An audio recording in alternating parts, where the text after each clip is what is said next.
आड़सर माता जी का मंदिर, सुबह सुबह की ज्योत जल रही है। दोस्तों, मेरे YouTube मित्रों, ये मंदिर किसी के परिचय का मोहताज नहीं है।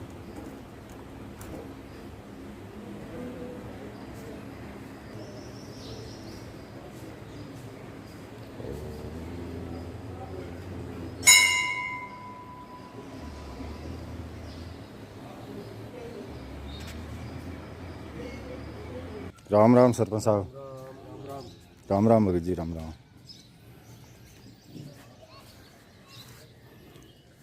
और ठीक है, तबीयत पानी एकदम आनंद, माता जी की मेहरबानी है, जोरदार।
राम राम राम राम राम।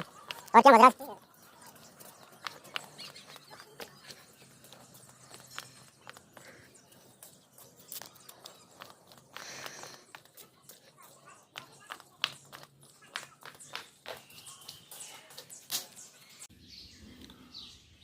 मेरे YouTube मित्रों, एक बार फिर से स्वागत है आपका मेरे चैनल साधु जर्नी पर।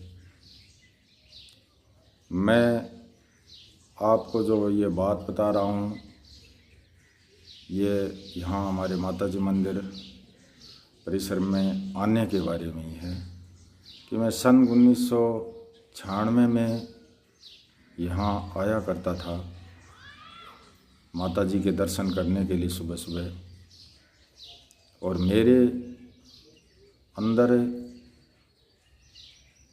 एक पुत्र प्राप्ति की इच्छा थी।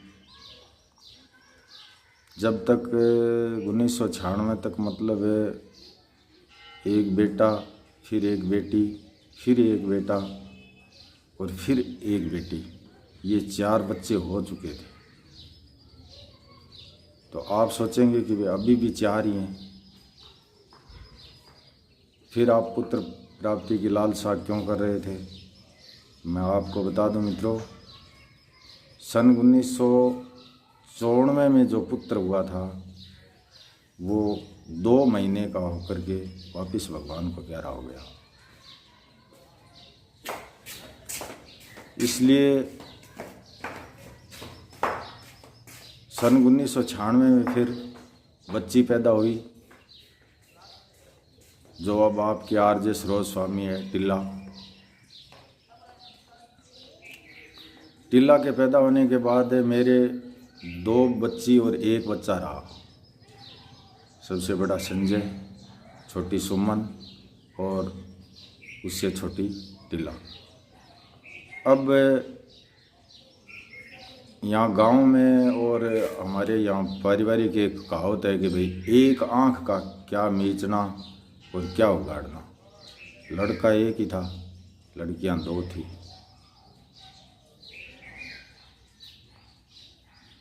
मैंने माता जी के आगे हाथ जोड़कर ये प्रार्थना की और बार बार, हर दिन, मतलब बार बार नहीं, हर दिन मैं सन 1996 से लेकर माता जी के मंदिर आने लगा प्रतिदिन कि भाई एक लड़का और हो जाए तो ठीक हो जाए, 2 लड़के और 2 लड़कियां हो जाए। मैं रोज़ाना मंदिर आता सुबह सुबह। जवाल भाई जोशी के घर के बारने के आगे वहाँ मेरी एक दुकान थी,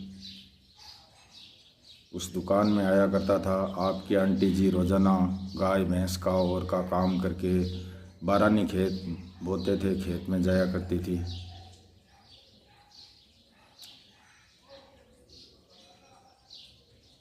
तो ये लगभग 100 पेड़ी है माता जी के मंदिर की।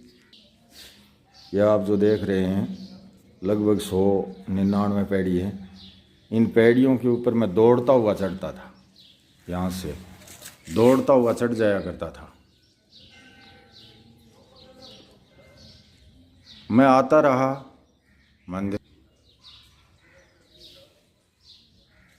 और माता जी के आशीर्वाद से, भगवान के आशीर्वाद से 18 नवंबर 1998 को मुझे फिर एक बार पुत्र रत्न की प्राप्ति हुई। और वो किसी परिचय का मोहताज नहीं है, आप सब उसे जानते हैं, श्याम बिहारी। मैं उन दिनों रामायण से बहुत इम्प्रेस था। रामायण चलती थी, रामचरितमानस सुनता था, रामायण की कथा सुनता था और मैं बहुत खुश हुआ। माता जी के आशीर्वाद से और भगवान राम के आशीर्वाद से मुझे बेटा पैदा हुआ था, इसलिए मैंने इसका नाम भी बहुत लंबा चौड़ा रखा, श्याम बिहारी रामायण प्रसाद स्वामी। इतना लंबा मैंने इसका नाम रखा था। फिर वो विद्यालय में गुरुजी ने आगे से कट करके श्याम बिहारी रख दिया। अभी भी इसका नाम श्याम बिहारी है।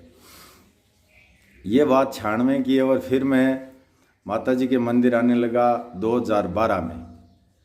तो 2012 में यहाँ मैं योग करने के लिए और योग करवाने के लिए आता था। तो धीरे धीरे 2012, 13, 14, 15, 16, 17 तक माता जी के मंदिर इन्हीं पैड़ियों से, ये जो पैड़ी दिखा रहा हूँ मैं आपको, इन्हीं पैड़ियों से मैं चलते हुए, आराम से चलते हुए चढ़ जाता था। इतना फर्क पड़ जाता है मित्रों उम्र का कि अभी 2022 में उस प्रकार से नहीं चढ़ा जाता जिस प्रकार से दौड़ कर चढ़ता था 1996 में, और 2012 में चलते हुए चढ़ता, और अभी 2022 में धीरे धीरे टुगर चढ़ना पड़ता है। और ये भी रादी है, उसमें रेलिंग नहीं थी। शायद ये हमारे जैसे बूढ़े बुजुर्ग लोगों के ही लगाई है, लिए ये व्यवस्था की है किसी धर्मात्मा ने। पहले ये पैड़ियाँ सीधी थी, रेलिंग नहीं थी इस पे। यहाँ हम 2012 से 17 तक योग करते, लगभग 7-8 प्रकार के प्राणायाम, अनुलोम विलोम, कपालभाति, भस्त्रिका, भ्रामरी, उद्गीत, प्रणव का ध्यान, इस प्रकार, और लगभग 12-13 प्रकार के आसन करते थे। मकरासन, भुजंगासन, रुद्र ताड़ासन, मरकटासन, पवन मुक्तासन आदि लगभग 12 प्रकार के आसन, 8 प्रकार के प्राणायाम और 12 प्रकार के जॉगिंग के अभ्यास करते, सूर्य नमस्कार करते। योग के बारे में मेरा साथ दिया भैराराम जी देड़ू, पूसनाथ जी, हनुमान भाई सोनी, और सबसे ज़्यादा साथ दिया माँ परमेश्वरी देवी भार्गव ने। श्रीमान ताराचंद जी भार्गव की धर्मपत्नी थी, स्वर्गीय हो गई, अब तो वो नहीं है धरती पर, भगवान को प्यारी हो गई। लेकिन उन्होंने वो अपने पोता पोती को साथ लेकर यहाँ योग करने के लिए आया करती, और हमारा सबसे ज़्यादा उन्होंने साथ दिया। और क्या बताऊं मित्रों, बहुत लंबी चौड़ी कहानी है। आप कहोगे कि हमें तो बोर कर दिया, इसलिए आपसे माफ़ी चाहता हूं। धन्यवाद। अगर मेरा वीडियो आपको पसंद आए तो लाइक, शेयर, सब्सक्राइब करना, कमेंट करके ज़रूर बताना। जय श्री राम।